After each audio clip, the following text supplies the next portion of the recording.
এই হচ্ছে ABC news AGT live. ये है ABC news AGT live. Listen to ABC News AGT Live. আপনারা পে করেন কত? 100 টাকা 105 টাকা। তাহলে বাকি যে এই 60 টাকা কি এটা এক্সাইজ শুল্ক প্রধানমন্ত্রী গরিব কল্যাণ যোজনার নামে সঙ্গে নিচ্ছে। ডিজেলের দাম অ্যাকচুয়াল প্রাইস 40, তারও দাম এখন প্রায় 92-93 টাকা, সেখানেও 50-55 টাকা হয়ে যাচ্ছে গরিব কল্যাণ যোজনা। তোমার যদি গরিব কল্যাণ যোজনার নামে তুমি প্রতি লিটার পেট্রোল থেকে যদি তুমি 60 টাকা নিচ্ছ, ডিজেল থেকে 50 টাকা নিচ্ছ, তো এটা তো সারে ভর্তুকি আসে না কেন? খাদ্য ভর্তুকি আসে না কেন? এখন কোভিডের ইয়েতে মানুষ আক্রান্ত হচ্ছে, তার ভ্যাকসিনের জন্য তোমার টাকা নেই কেন? যারা কন্টেনমেন্ট জোনে আছে তাদেরকে ফ্রি রেশন দেওয়ার জন্য আমরা দাবি করছি 7,500 টাকা নগদে এবং মাথা পিছু 10 কেজি চাল দেওয়ার জন্য কেন? গত 7 বছরে, এই মোদী সরকারের 7 বছরে 20 লক্ষ কোটি টাকা এক্সাইজ ডিউটি হিসাবে শুধু ডিজেল পেট্রোল থেকে এই সরকার তুলেছে। 20 লক্ষ টাকা, কোটি টাকা, কোটি। আমরা কি দেখছি? এই যে পার্লামেন্ট তথ্য দিয়েছে গত কদিন আগে, 8,17,000 কোটি টাকা এই সময়তে ছাড় দিয়েছে কর্পোরেটদের, তাদের ঋণ মুক্ত করে দিয়েছে। কিন্তু দেশের যারা অন্নদাতা, যারা রক্ত ঘাম জল করে রোদে পুড়ে বৃষ্টিতে ভিজে শীতে একদম মানে ভুগে যারা ফসল তোলেন, তাদের কাছ থেকে তুমি অতিরিক্ত সারের দাম নেবে, অতিরিক্ত এই ডিজেলের দাম নেবে, আর এদের কাছ থেকে টাকা তুলে তুমি কাকে দিচ্ছ? কর্পোরেটদের দিচ্ছ। এটা একটা নমুনা। এতে ঝাড়খণ্ডে এবং একটা ধর্ম প্রচার করতে এসে দেখলো সেখানকার আদিবাসীরা প্রচন্ডভাবে শোষিত। তিনি ধর্মাধর্ম বলে গিয়ে তাদের অধিকারের লড়াই সামিল হয়ে গেলেন। সারাটা জীবন 50টা বছর কাজ করেছে। আর সেই ব্যক্তিকে জানানো হলো ওই পুনেতে এই জানি না ভীম করে গাঁও, এখানে একটা কন্য বলে নাকি সে নাকি ষড়যন্ত্র করেছে, প্রধানমন্ত্রীকে খুন করার চক্রান্ত করেছে। এবং দেখা গেল যে আমেরিকান এক সংস্থা একটা গবেষণা দেখলো, তার কম্পিউটারে এরকমই পেগাসাসের মতো একটা দিয়ে এই হ্যাক করে এগুলো ঢুকিয়ে দিয়েছে, যা স্ট্যান্ডস্বামী জানে না। তো এই জন্য বলছি, আগামীকাল আমিও নিরাপদ না, পবিত্র ঘরও নিরাপদ না, আপনিও নিরাপদ না, কেউ নিরাপদ না, কেউ নিরাপদ না। এদেশের সরকার আজকে এইভাবেই গণতন্ত্র হত্যা করে এদেশে বিজেপির মন্ত্রীর বিরুদ্ধে যখন দেখবে যারা তাদের কোনো মন্ত্রী কথা বলছে না, এই যে ত্রিপুরাজ্যের মধ্যে এখন এদের মধ্যে কুন্দ চলছে, কে জানে কার বিরুদ্ধে পেগাসাস লাগিয়েছে, লাগাতে পারে। তো এই বন্ধুরা, আজ আমাদের এই আন্দোলনে আমরা খুশি যে আজকে একটা পত্রিকা কিভাবে শাসক দলের সমস্ত প্রোগ্রাম এখানে গিয়ে পুলিশ শৃঙ্খলা রক্ষা করছে, লাইন করে দিচ্ছে। শিক্ষামন্ত্রী বলছেন আমার 5,000 মানুষের কর্মসূচি, পুলিশ ছিল না? হ্যাঁ, পুলিশ ছিল। পুলিশ কি করেছে? পুলিশ মানুষকে লাইন ধরিয়ে দিয়েছে। তো আমরা দেখবো জন্য আপনারা করেছেন মনে করি না এটা, কারণ আগামীর দিন আপনি নিরাপদ নন। কাজে এইভাবে এই আন্দোলনে সমস্ত অংশের মানুষের সমর্থন আদায়ে আপনাদের সহযোগিতা থাকবে আশা রাখছি। আগামীকাল একটা আন্দোলন আমরা করব। আমরা জানি যে এই গত 39 মাস ধরে আমরা দেখছি এই রাজ্যে পুলিশকে দলদাস বানিয়ে কিভাবে গণতান্ত্রিক আন্দোলনকে দুর্বল করা যায় আর কিভাবে শাসক দলের সমস্ত অপকর্ম, দুর্বৃত্তপনা, দুর্নীতি একে আড়াল করা যায়, দুর্ভাগ্যজনকভাবে পুলিশকে সেরকম ব্যবহার করছে। আমরা পুলিশের বিরোধী নই, ত্রিপুরা পুলিশে বহু দক্ষ অফিসার আছে। ত্রিপুরা পুলিশের আইপিএস অফিসার, আইএস অফিসার, তারা ওই সিবিআই এবং সেন্ট্রাল ডেপুটেশনে গিয়ে সারা দেশের অন্যান্য রাজ্যের পুলিশের মধ্যে একটা অনন্য এদের সম্পর্কে ধারণা আছে। কিন্তু এই 3 বছরে তাদের এই সমস্ত যে উজ্জ্বল এদের যে কি বলে রেকর্ড, এটাকে ম্লান করে দিয়েছে এই উপরতলা কিছু পুলিশ অফিসার। তার মধ্যে আমি সেদিনও বলেছিলাম, এই বিগত যে ডিজি অখিলেশ শুক্লা কিভাবে পুলিশকে মেরুদণ্ড ভেঙে দেওয়ার চেষ্টা করে গেছেন তিনি, এবং তাকে পুরস্কার হিসাবে সিআইসির এই কি বলে চিফ কমিশনার বানিয়েছিল। ওখানে গিয়েও কোনো লোক যদি অনৈতিক কাজ করে, ইমোরাল কাজ করে, এটাই করতে থাকবে শেষ পর্যন্ত। ওই যে বলে না ধর্মের কি জানি ধর্মের কোন বাতাসে বাজে, সেখানে গিয়ে বাঁচলো, ধরা পড়ে এই টাকাগুলো উগলিয়ে এখন রেজিগনেশন দিয়ে 2 বছরের করে হয়েছে। এবং তারপরও এই পুলিশের প্রতি আমাদের আস্থা আছে, তাদেরকে ব্যবহার করার চেষ্টা হবে। তারপরও আমরা আগামীকাল 26শে জুলাই ত্রিপুরার যে সর্বত্র আমাদের একটা আন্দোলনটা হলো যে রেগা। এই রেগা ভারতবর্ষের গণ আন্দোলনের অন্যতম একটা ফসল। ভারতবর্ষের গ্রামীণ মানুষদের জন্য স্বাধীনতার পর প্রথম এরকম একটা আইন হয়েছে 100 দিনের কাজের গ্যারান্টি।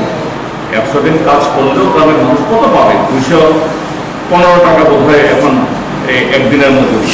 100 দিন হলে কত? 100 দিন যদি কাজ করে 21,150 টাকা, কিছুই না, একটা পরিবারের জন্য কিছুই না। আর এটাই আজকে মোদী সরকার এবং রাজীব বিপ্লব দেবের সরকার মানুষকে বঞ্চিত করছে। এখন কি হচ্ছে, এই রেগার কাজেও এসটির জন্য আলাদা বাজেট, আলাদা ব্যাংক অ্যাকাউন্ট, আলাদা অ্যাক্টিভ, আলাদা কার্ড, আলাদা মাস্টার রোল, এসসির জন্য আলাদা, ওবিসির জন্য আলাদা। আরে গায়ে পদরে কাজ করে খাবে, এর ভিতরে এরকম যে এটাকেও কমিউনালাইজ করা, এর মধ্যে সাম্প্রদায়িকীকরণ, আসলে কি এটা এসটি এসসি ওবিসিদেরকে বঞ্চিত করা একটা সাজিশ। এটা করে এমনিতেই কাজ করার পর যে মজুরি পায় না, এটা আরো ডিলে করিয়ে দাও। কাজে তার বিরুদ্ধে আগামীকাল সারা দেশে লড়াই আছে। ত্রিপুরাজ্যেও আমরা সর্বত্র আমরা আগামী নামব। দেখা যাক এই সরকারের জেলে কত জায়গা আছে। আমরা শান্তিপূর্ণভাবেই করবো, কোভিড প্রটোকল মেনেই আমরা করবো। এবং তারপর আপনারা শুনেছেন যে 9ই আগস্ট ঐতিহাসিক, সে 9ই আগস্ট ভারত ছাড়ো আন্দোলনের দিন।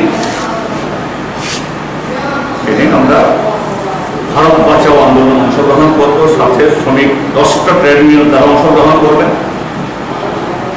তার আগে এই যে কৃষকদের যে এখন চলতি আন্দোলন, এটার সমর্থনে আগামী 3 এবং 4 তারিখ August, 3rd and 4th August সারা ত্রিপুরাজ্যে আমরা এই জনমত গড়ে তোলা আন্দোলন আমরা করব। আর আগামী 14 তারিখে যে ত্রিপুরাজ্যের যে দাবি সনদগুলি বলা হয়েছে একটু আগে, আমাদের সমস্ত জলসেচের প্রকল্পগুলো মুক্ত হয়ে পড়ে আছে। এই যে প্রকিউরমেন্ট এগুলি হচ্ছে না, প্রকিউরমেন্টও অনেক দেরিতে ঘোষণা করা হয়েছে, দাম কম, তাও এখনো শুরু হয়নি। তারপরে এই বামফ্রন্টের সঙ্গে যে সমস্ত প্রকল্প চলছিল এগুলো বন্ধ হয়ে গেছে। এবার খরার জন্য যে জুম লাগানোতেই অনেক দেরি হয়ে গেছে, তার উপরে এখন নানা এই বন্য পশু উপদ্রব, এই সবটা মিলিয়ে আগামী 14 তারিখেও আমরা ত্রিপুরাকে প্রায় সমস্ত গ্রাম পঞ্চায়েত এবং ভিলেজ কমিটি অফিসের সামনে আমরা ধর্ণা দেব ত্রিপুরার মানুষকে, এই ত্রিপুরার কৃষকদের, জমিয়াদের এই দাবিকে এগিয়ে নিয়ে যাওয়ার। কাজে বন্ধুরা, তো এই জায়গায় যে আজকে এই কৃষকদের আন্দোলন, জনগণের আন্দোলন, এটাকে যাতে রুখে দেওয়া যায়, দমন করা যায়, স্তীমিত করা যায়। একদিন আমরা দেখতাম যে আমাদেরকে পারমিশন দেওয়া হতো না, বা কোথাও কোথাও গুন্ডা লেলিয়ে দেওয়া হতো। এখন যারা এসব কাজ করেছে তারাও তো মানুষ। বিজেপি আইপিএফের মধ্যে যাদেরকে একটু কর্ম করেছে তারাও তো মানুষ। জীবনের অভিজ্ঞতায় তারাও দেখেছে আমরা কার মাথার উপরে আমরা আঘাত দিচ্ছি, কার আন্দোলনে আমরা প্রতিহত করছি। কারণ আমাদের নিজের তো পেটে ভাত নেই, কাজ নেই, চাকরি নেই, কিচ্ছু নেই। সরকার শুধু মিথ্যা বলা ছাড়া, অসত্য কথা ছাড়া কিচ্ছু বলছে না। এখন সর্বশেষ পারমিশন না দেওয়া তো আছেই। এখন যে বিরোধীরা কোনো প্রোগ্রাম যদি থাকে যে ঘর থেকে বেরোতে দিল না, তার মানে এটা শুধু আন্দোলনকে আটকে দেওয়া না, গণতন্ত্রের টুটি চেপে ধরা। এভাবে যদি গণতন্ত্র তার যদি টুটি চেপে ধরে, আগামীকাল শুধু কৃষক না, গণতান্ত্রিক সংগঠনগুলো না, ত্রিপুরাজ্যের বা এই দেশের কেউ রক্ষা পাবে না। আপনারা যারা এই গণতন্ত্রের চতুর্থ স্তম্ভ, আপনারাও আক্রান্ত, আরো বেশি আক্রান্ত হবেন। দেখেছেন আপনারা ওই যে পেগাসাস ইসরায়েলের একটা সংস্থা তার কাছ থেকে সফটওয়্যার কিনেছে, এবং এই সফটওয়্যার ইসরায়েল সরকার বলেছে আমরা কোনো প্রাইভেট সংস্থাকে আমরা বিক্রি করি না। এই পেগাসাস স্পাইওয়্যার এটা একমাত্র বিক্রি করা হয় সরকারকে, অর্থাৎ এই ভারত সরকারকে বিক্রি করেছে। 50,000 মানুষের বিরুদ্ধে লাগিয়েছে এখন অব্দি নানাভাবে খবর। এবং কারা যে বিগত সময়েতে যে সিবিআই এর ডাইরেক্টর, তিনি সরকারের পছন্দের লোক না, তার বিরুদ্ধে এই স্পাইওয়্যার লাগিয়েছে বিরোধী দল নেতা, সাংবাদিক। এবং এই স্পাইওয়্যার যে শুধু মানুষের গতিবিধি এগুলোকে যে করা না, পরখ করা না, এই স্পাইওয়্যার দিয়ে আপনার কম্পিউটারে, আমাদের মোবাইলে এরা হ্যাক করে সেখানে অন্য তথ্য ঢুকিয়ে দিচ্ছে। এই যে স্ট্যান স্বামী যার কথা বলা হয়েছে, এই স্ট্যান স্বামী তিনি একজন পাদ্রী মানুষ, আর মিনিমাম সাপোর্ট প্রাইস সরকার দিয়েছে কত? 1940 টাকা। আর আমাদের এখানে ট্রান্সপোর্ট কস্ট কেটে গেলে 1940 টাকা দেয় না, 1870 টাকা। তাহলে আমাদের প্রতি কুইন্টালে আমাদের কৃষক এই রাজ্যের মধ্যে কত টাকা খাচ্ছে? প্রায় 660 টাকা, এবং সারা দেশে এভারেজে 650 টাকা। এরকম জওয়ার, বাজরা, রাগি, ভুট্টা, অরহর, মুগ ডাল, তুরা, বাদাম, সয়াবিন, সূর্যমুখী, তিল, নাইগার সিড, তুলা, সমস্ত ক্ষেত্রেতেই, যে কোনো ক্ষেত্রেতেই যে স্বামীনাথন কমিশন, সেটা আমাদের দেশের প্রধানমন্ত্রী যখন প্রধানমন্ত্রী হননি 2014 সালের যে লোকসভা নির্বাচনে 330টা জনসভা করে সারা দেশ ঘুরে বলেছেন, মেরা সরকার आने के बाद पहला कदम होगा डॉक्टर स्वामीनाथन कमीशन का সুপারিশকে মান্যতা দেয় না। আর আজকে কোথায় যে মিনিমাম 611 টাকা থেকে সর্বোচ্চ 2731 টাকা অবধি প্রতি কুইন্টালে ফসল থেকে এই দেশের কৃষকরা ঠকছে। তাহলে আমরা কি বলবো? ভারতবর্ষের কৃষক বা আজকে ত্রিপুরাজ্যের মুখ্যমন্ত্রী যেভাবে ডাবল বিজ্ঞাপন দিয়ে বলছেন প্রধানমন্ত্রী কিষাণ সম্মান যোজনা, আসলে আমি বলবো এটা প্রধানমন্ত্রী কৃষক শোষণ যোজনা। এটা সম্মান যোজনা না, প্রধানমন্ত্রী কৃষক শোষণ যোজনা। আর কৃষকদের শোষণ করা মানে হলো দেশকে শোষণ করা, দেশের অন্নদাতার যে পেটে লাথি মারা। এই বছরই শুধু বলছি কারণে তিনি খুব বড়াই করে গর্ব করে বলছেন ত্রিপুরার কৃষকদের মানে কি কোথায় তিনি মানে উন্নতির শিখরে পৌঁছে দিয়েছেন। লোক দেখানো, ক্যামেরার ছবি টবি তোলার জন্য ওই কি বলে এই 1 কুইন্টাল বা 1 টন আনারস বা কিছু কাঁঠাল এটা কোথাও পাঠিয়ে বলে এই তো ত্রিপুরাজ্যের আমদানি হচ্ছে।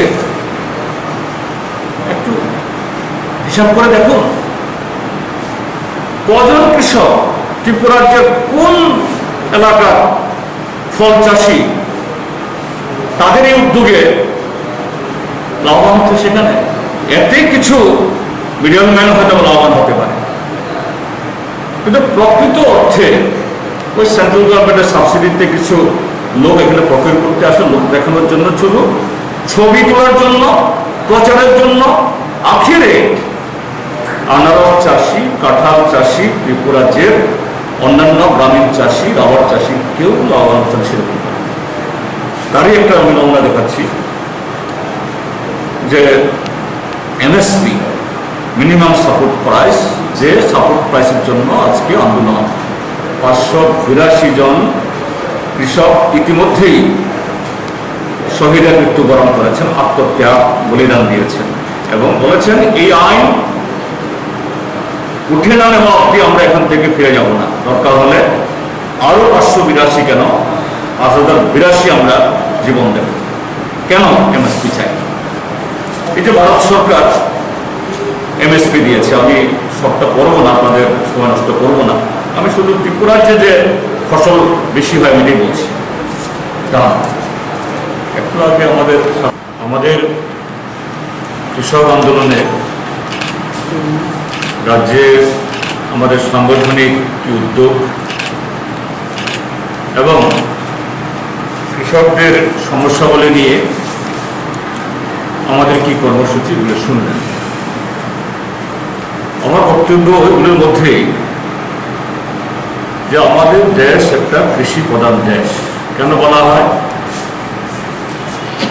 এদেশের 70% মানুষ স্বাধীনতার আগেও তাদের জীবন জীবিকা নির্ভর করত এই কৃষিকে ভিত্তি করে, যে ধান গম চাষ, তার সাথে আরো অ্যালাইড অ্যাক্টিভিটি, মৎস্য চাষ, পশুপালন, বাগিচা ইত্যাদি ইত্যাদি। আজকে স্বাধীনতার পর 7 দশক অতিক্রান্ত হওয়ার পরও 70% মানুষ এই কৃষির উপর নির্ভরশীল। কিন্তু দুর্ভাগ্যের হলো কৃষি থেকে তখন যে পরিমাণ আয় হতো বা স্বাধীনতার শুরুতে আমাদের যে জিডিপি, দেশের যে গড় আয়, এতে কৃষি থেকে যে কন্ট্রিবিউশন ছিল আজকে এটা অনেক কমে গেছে। তো তার মানে হলো নাকি যে জনসংখ্যা একই, একটা পরিবারের জনসংখ্যা একই, কিন্তু আগে যদি তাদের রোজগার 1000 টাকা, সে রোজগার আজকে নেমে গেছে প্রায় 4 ভাগের 1 ভাগ। তাহলে এই সংকট, জনজীবনের উপর সংকট, রাষ্ট্রের উপরে সংকট, এটা কি কারণে হতে পারে এটা অনুমান করা যায়। এবং এগুলো কেন হলো, এটা রাষ্ট্রের বদান্যতায় তাদের ভুল নীতির জন্য। এই ক্ষেত্রেতে যে গত নভেম্বরের 26 তারিখ থেকে যে কৃষকদের আন্দোলন শুরু হয়েছে, ঐতিহাসিক আন্দোলন, আজ পর্যন্ত 582 জন আন্দোলনকারী শহীদ হয়েছে। এবং এই আন্দোলনকে বিপদগামী করার জন্য, ভাঙার জন্য পুলিশের জল কামান, গুলি, লাঠিপেটা, পানীয় জল সরবরাহ বন্ধ করা, বিদ্যুৎ বন্ধ করা, আরো কত ধরনের যে নিপীড়ন হয়েছে। শুধু তা না, যে এই আন্দোলনের গায়ে কলঙ্ক লেপনের জন্য কখনো বলা হয়েছে এটা খালিস্তানিদের, কিছু খালিস্তানি লোক ধরা করাটা দেখেছেন গত বছরের এবছরের গোড়াতে 26 জানুয়ারি বিজেপিরই একজন লোককে দিয়ে লালকেল্লাতে গিয়ে সেখানে একটা পতাকা উত্তোলন করিয়েছেন এবং দেখা গেল এই লোকটা বিজেপির খাস লোক, সারা পৃথিবী এখন জানে। এরপর বলা হলো এরা নকশালবাদী, এরা মাওবাদী, এরা পাকিস্তানপন্থী, এরা চীনাপন্থী। কিন্তু কোন চক্রান্তের কাছে আমাদের এই অন্নদাতারা তারা মাথা নত করেননি, আন্দোলন থেকে পিছু হটেননি। এই 8 মাস কোন সময়তে সারা পৃথিবীর সাথে অতিমারি, এটা ঝুঁকি, চ্যালেঞ্জ, কিন্তু কি করবে, যে পেটের দায়ে লড়াই করতে হয়েছে। একদিকে হলো অতিমারি, আরেক দিকে হলো ভারতবর্ষের মধ্যে স্বাধীনতার পর সবচেয়ে যে সংবিধানহীন, মানবিকতা বিহীন, কৃষক বিরোধী একটা সরকার, যারা অন্নদাতার পেটে এত বড় লাথি মারতে পারে। সারা দেশেই এই লড়াই, আমার ত্রিপুরার যে লড়াই, সেই লড়াই থেকে কোনো বিচ্ছিন্ন না। এবং এখানে মূল দাবি আপনারা জানেন, 3টা কালো কৃষি আইন, এটাকে বাতিল করতে হবে, কোনো সংশোধন নয়। কেননা এই আইন যখন বিল আনা হয়, কোনো রাজ্যের সাথে কথা বলা হয়নি, কোনো কৃষকের সাথে কথা বলা হয়নি, কারোর সাথে কোনো কথা বলা হয়। কৃষকরা আন্দোলন করছে, ডক্টর স্বামীনাথন কমিশন তার যে রিকমেন্ডেশন অনেকগুলো, তার মধ্যে অন্যতম যে minimum support price. Minimum support প্রাইসও এটা কোনো একটা যান্ত্রিকভাবে নির্ধারণ করে না।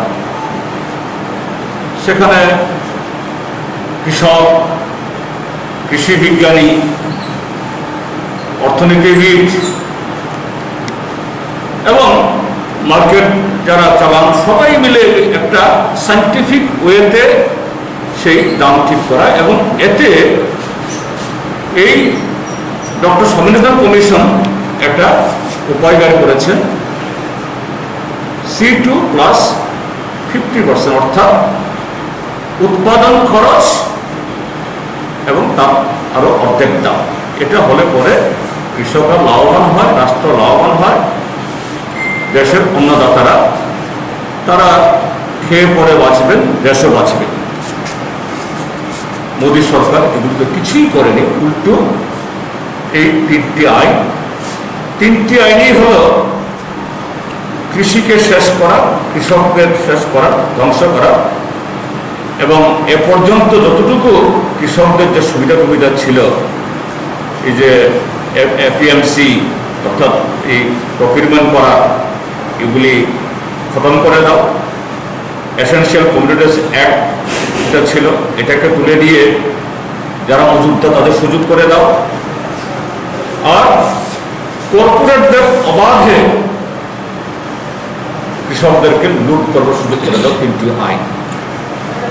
তো এটা কিভাবে, কেন কৃষকরা বিরোধিতা করছে, আমি শুধু এটা বোঝানোর জন্য।